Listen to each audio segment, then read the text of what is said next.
Terima kasih atas kesempatannya. Perkenalkan, nama saya Muhammad Raffi dengan NIM 2016-210317. Di sini saya akan mempresentasikan tentang presentasi bisnis. Presentasi bisnis dapat merupakan bagian yang tidak terpisahkan dalam setiap kegiatan bisnis. Seorang pembicara yang melakukan presentasi di hadapan audiens tentunya memiliki tujuan tertentu yang ingin dicapai. Ada 4 tujuan presentasi bisnis secara umum, yaitu yang pertama, menginformasikan pesan-pesan bisnis kepada audiens. Jadi pesan-pesan bisnis yang disampaikan haruslah menarik, sederhana, mudah dipahami, dan enak didengar oleh audiens. Presentasi harus tidak membosankan, monoton, tidak jelas, dan penggunaan bahasa yang sulit dipahami. Kemudian yang kedua, yaitu menghibur audiens. Jadi selain memberikan informasi, presentasi bisnis juga memiliki tujuan untuk menghibur audiens. Dalam arti bahwa untuk mencapai tujuan presentasi bisnis, seorang pembicara perlu menyelipkan humor-humor yang segar yang mampu menghidupkan suasana. Kemudian yang ketiga, yaitu menyentuh emosi audiens. Jadi selain muatan inti dari presentasi disampaikan, serta mampu menghibur para audiens, presentasi juga harus mampu menyentuh emosi dan perasaan audiens dalam memahami materi atau isi dari presentasi. Kemudian yang keempat, yaitu memotivasi audiens untuk bertindak sesuatu. Jadi dalam memotivasi audiens, seorang pembicara perlu menyatakan secara eksplisit dan bukan menggunakan bahasa basa-basi. Artinya apa yang diinginkan, pembicara harus secara tegas dan jelas tercakup dalam presentasi. Terima kasih. Saya Nuning Arlinda, NIM 2018-210372. Di sini saya akan melanjutkan presentasi dari rekan saya, yaitu persiapan presentasi bisnis. Dalam bidang apapun, keberhasilan dapat diraih apabila persiapan dilakukan dengan baik. Begitu halnya dengan presentasi bisnis. Presentasi bisnis yang baik hanya akan dapat dicapai jika persiapan untuk melakukan presentasi tersebut dilakukan dengan sebaik-baiknya. Dalam hal ini, persiapan yang diperlukan untuk presentasi bisnis mencakup beberapa hal. Di antaranya yang pertama ada penguasaan terhadap topik atau materi yang akan dipresentasikan. Penguasaan terhadap materi yang akan dipresentasikan merupakan salah satu syarat penting agar apa yang ingin disampaikan kepada audiens dapat mencapai sasaran.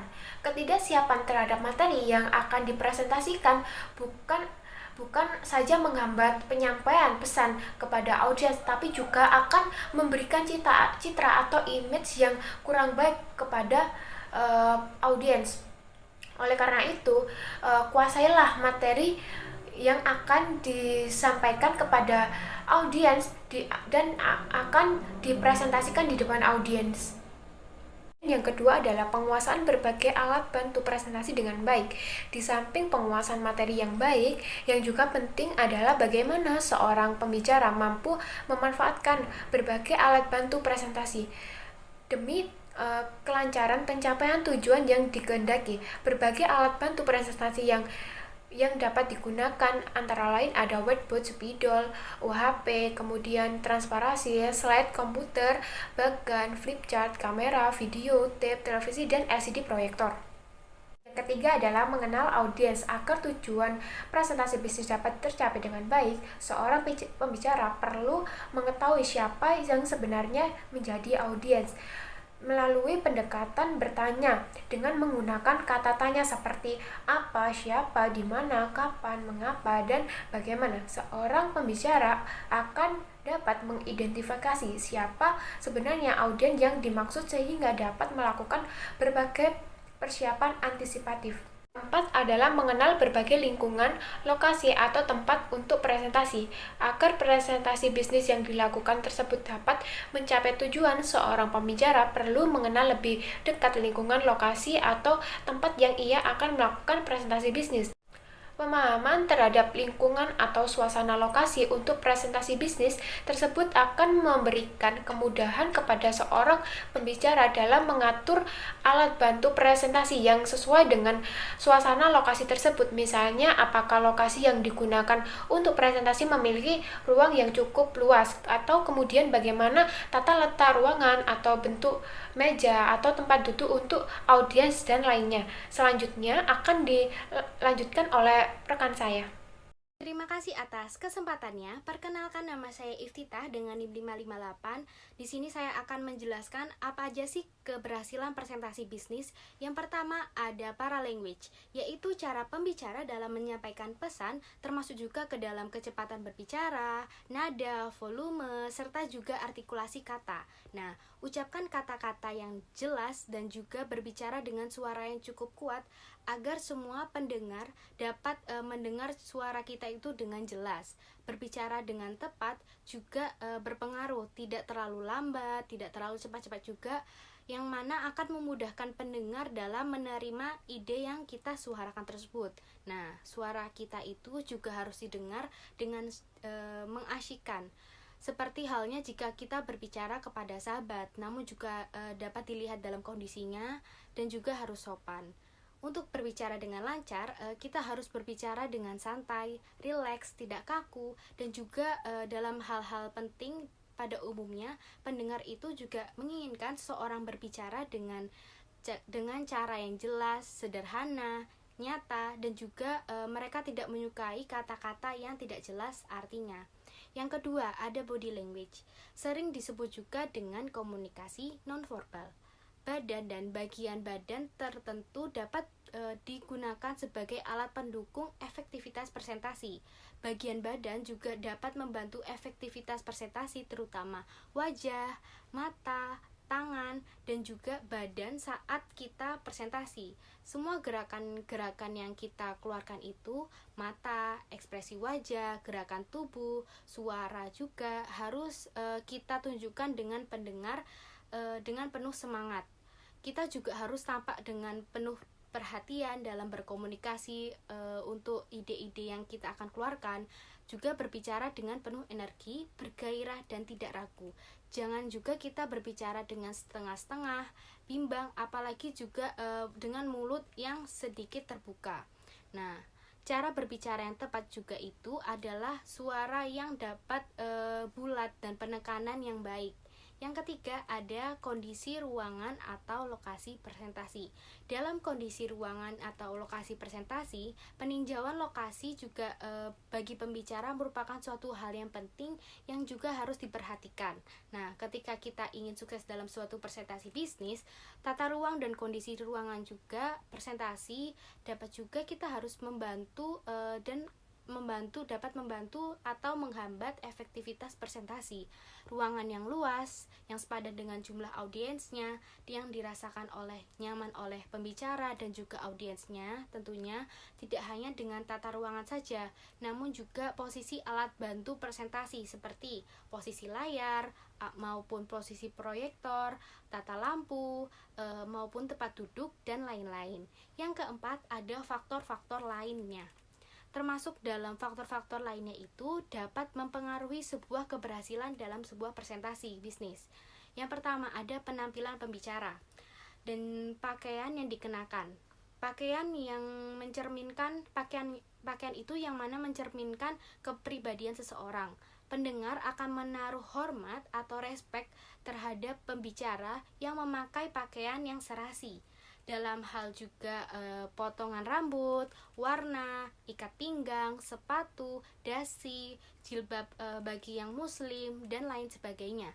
Yang kedua, ada yang mana mempunyai wawasan, mengetahui dengan tepat kekurangan dan kelebihan apa yang ada dalam diri kita dalam melakukan sebuah presentasi, yang mana audiens akan mendengar suara atau ide yang kita keluarkan tersebut. Yang ketiga, ada dapat menerima kritik atau dapat menganalisis sempurna presentasi dalam mengenai berbagai hal yang berkenan dengan materi presentasinya. Dan masih banyak lagi lainnya. Terima kasih, selanjutnya akan dilanjutkan oleh rekan saya. Baik, terima kasih atas kesempatannya. Nama saya Anara Salma Chandrani dengan NIM 2018-210703. Di sini saya akan melanjutkan presentasi dari rekan saya. Di sini saya akan menjelaskan perihal pengembangan presentasi bisnis. Meskipun disebut dengan presentasi bisnis, tetapi presentasinya tidak harus formal dan bisa mengandung unsur humor. Tetapi presentasi bisnis tidak semata-mata dimasukkan untuk memberi hiburan. Secara umum, format presentasi bisnis ada 3 bagian. Yang pertama ada bagian pembukaan, kedua bagian isi, dan ketiga ada bagian penutupan. Di sini saya akan menjelaskan yang pertama, ada bagian pembukaan. Bagian pembukaan di sini bertujuan untuk mendapatkan perhatian audiens. Dengan cara menarik perhatian audiens sebelum menyampaikan materi, harus menarik perhatian audiens terlebih dahulu. Dengan mendapatkan perhatian audiens, faktor penting dalam kesuksesan presentasi. Jadi, jika audiens tidak memerhatikan, presentasi tidak akan ada maknanya. Selanjutnya ada dengan cara intensitas. Intensitas itu dapat menarik perhatian melalui objek seperti cahaya, suara, bau, atau objek yang lain. Selanjutnya ada gerakan. Gerakan itu seorang pembicara biasanya melakukan dan lebih sudah mengenal audiens, baik mengenal nama, jabatan, atau presentasi. Maka pembicara tersebut bisa menarik perhatian audiens daripada tidak mengenal sama sekali. Selanjutnya ada kebaruan. Suatu yang baru akan lebih menarik perhatian audiens daripada suatu yang sudah dikenal oleh audiens. Seperti topik-topik yang sebelum dan jarang dibicarakan dan baru dikenal oleh audiens. Selanjutnya ada humor. Humor di sini akan menarik perhatian audiens karena humor menurunkan sebuah ketegangan, baik dari audiens maupun dari pembicara. Namun demikian, humor dalam presentasi bisnis itu harus relevan, karena dengan hanya untuk menarik perhatian audiens maka jumlahnya hanya sedikit, tidak terlalu sering-sering untuk menggunakan humor. Selanjutnya ada ketegangan. Diciptakan sebuah ketegangan biasanya dapat menarik audiens, namun situasi tegang itu sebaiknya segera diakhiri agar audiens segera menangkap materi dan memberikan umpan balik, baik dengan pertanyaan maupun komentar-komentar. Dan selanjutnya ada membangun kredibilitas. Pembicara yang memiliki kredibilitas tinggi diterima audiens daripada berkredibilitas rendah. Selanjutnya ada peninjauan audiens. Perlu dilakukan peninjauan audiens agar pembicara bisa memahami situasi apa yang dirasakan oleh audiens. Dengan pembicara pun bisa pemahaman judul atau tujuan presentasi yang akan membantu audiens memahami isi presentasi saat keseluruhan. Yang kedua, ada bagian isi. Bagian isi di sini sangat berperan penting karena bagian isi di sini tuh sebuah pokok pikiran, alasan-alasan dan kesimpulan dikemukakan. Oleh karena itu, bagian isi harus memiliki struktur yang jelas dan urut pembahasan yang mudah dipahami oleh dan diperhatikan oleh audiens. Dengan cara penekanan struktur. Di dalam sebuah presentasi, struktur itu relatif sulit diidentifikasi. Untuk struktur presentasi, audiens dapat menggunakan transisi. Di sini tuh transisi kata-kata atau kalimat yang menggunakan kalimat atau bagian-bagian dalam presentasi. Sementara untuk menghubungkan paragraf dengan lainnya, menghubungkan pokok pikiran satu dengan pokok pikiran lain. Seperti sekarang, misalnya dibahas masalah A. Pembahasan yang kita sekarang adalah B. Selanjutnya akan dibahas pokok pikiran Z. Berikut adalah kesimpulan yang akan dapat diambil. Harus ada kesimpulannya dan urut. Selanjutnya ada urutan-urutan bagian isi. Bagian isi harus memiliki urutan yang jelas dan logis untuk mempermudahkan audiens untuk memahami. Urutan-urutan bagian isi akan berhubungan dengan pola organisasi pokok pemikiran. Pola organisasi pokok pemikiran dapat dibedakan menjadi kronologika, spasial, topikal, casual, pemecahan masalah, klimaks, dan antiklimaks. Apabila pembicara memilih pola organisasi pokok pemikiran yang lain, maka urutan pembahasan mengikuti pola tersebut. Selanjutnya ada mempertahankan minat audiens. Ini sangat penting karena pembicara perlu menarik perhatian audiens pada bagian isi, atau pembicara harus dapat mempertahankan perhatian audiens. Perhatian pada bagian isi yang sangat penting karena isi dan ide-ide pokok presentasi akan disampaikan di bagian isi ini. Selanjutnya ada menghubungkan topik presentasi dengan kebutuhan audiens. Apabila pembicara dapat menghubungkan topik dan pokok pemikiran presentasi dengan kebutuhan audiens, maka dapat dipastikan bahwa audiens akan memperhatikan pembicaraan. Jadi, audiens memiliki suatu kebutuhan tertentu dan dapat saat topik berhubungan dengan kebutuhan tersebut dikemukakan, maka mereka memandang mampu memenuhi kebutuhan tersebut. Dan selanjutnya ada menggunakan bahasa yang jelas. Bahasanya yang tidak jelas biasanya akan membuat audiens merasa bosan. Demikian juga penggunaan isi atau jargon dipahami oleh kelompok tertentu itu bisa membuat kelompok yang lain tidak tahu dalam isi materi yang disampaikan. Usahakan tidak menggunakan istilah khusus atau jargon apabila harus menggunakannya. Berikan juga makna dari jargon tersebut di awal saat akan memulai isi dari bagian isi. Selanjutnya ada menjelaskan hubungan topik dengan ide-ide familiar. Contohnya seperti pembicara perlu menghubungkan topik dengan ide-ide yang sudah mereka kenal sebelumnya. Mereka di sini tuh audiens.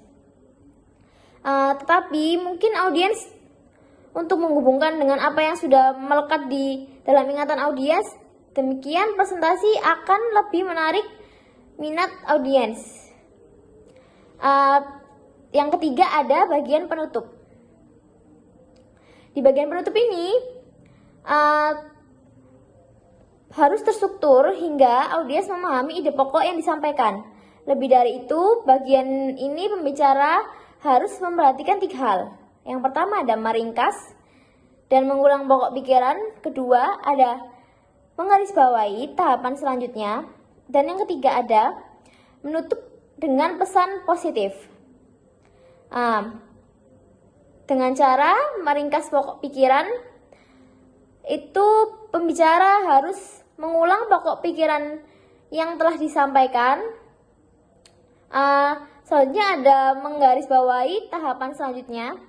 Nah, menggarisbawahi tahapan selanjutnya itu tujuan presentasi bisnis adalah menginginkan audiens untuk melakukan perubahan tertentu, seperti sikap, perilaku, tindakan, nilai, dan kepercayaan. Oleh karena itu, pembicara harus menekankan tindakan yang harus dilakukan audiens setelah presentasi diakhiri. Tindakan yang diinginkan harus cukup jelas. Jika audiens melontarkan sebuah pertanyaan, biasanya dia juga secara bergilir, baru kemudian dijawab. Selanjutnya ada periode tanya jawab. Nah, di periode tanya jawab ini membantu audiens untuk lebih memahami pesan yang pembicara sampaikan. Seringkali sesi tanya jawab menyebabkan ketakutan bagi presenter, bagi pembicara. Selanjutnya ada periode tanya jawab. Di sini periode tanya jawab sangat penting karena audiens yang belum seberapa memahami isi dari presentasi, mereka bisa dapat mempertanyakan hal yang kurang jelas dan kurang mengerti. Jika presenter yang menghindari dari sesi tanya jawab maka dia akan kehilangan peluang menjadi presenter yang lebih baik. Ada beberapa manfaat yang akan kita peroleh dari sesi tanya jawab, ya seperti memungkinkan kita untuk menunjukkan keahlian dalam topik yang kita bahaskan, menyediakan kesempatan tambahan untuk berinteraksi dan membangun hubungan dengan audiens kembali, membantu kita mengukur pengalaman audiens, memberikan umpan balik yang membantu kita memperkuat presentasi di masa yang akan datang. Dalam menjawab pertanyaan audiens, presenter harus bersifat objektif, sabar, dan tidak terkesan merendahkan. Dengan demikian, sesi tanya jawab itu dapat membantu pembicara atau presenter dalam menyampaikan tujuan presentasi, bukan malah sebaliknya. Itu tadi presentasi dari saya. Selanjutnya akan dilanjutkan oleh rekan saya. Terima kasih atas kesempatannya. Nama saya Uli Abdillah Prianto, NIM saya 2018-210833. Di sini saya akan melanjutkan presentasi dari rekan saya sebelumnya. Di sini yang pertama, seni penyampaian presentasi bisnis. Ada berbagai seni dalam penyampaian presentasi bisnis, yaitu yang pertama ada penggunaan visual aid. Beberapa manfaat penggunaan visual aid ini, yang pertama itu dapat menyederhanakan materi kompleks sehingga mudah dipahami oleh audiens, oleh pendengarnya.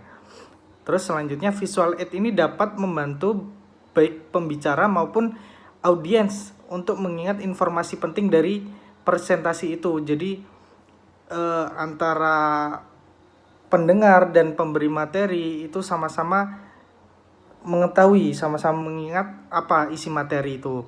Terus selanjutnya dimaksudkan untuk menambah atau menciptakan daya tarik presentasi. Setelah beberapa materi ini, pembicara kemudian menunjukkan visual aid yang telah dipersiapkan agar presentasinya tidak monoton, tidak tetap, jadi banyak variasinya.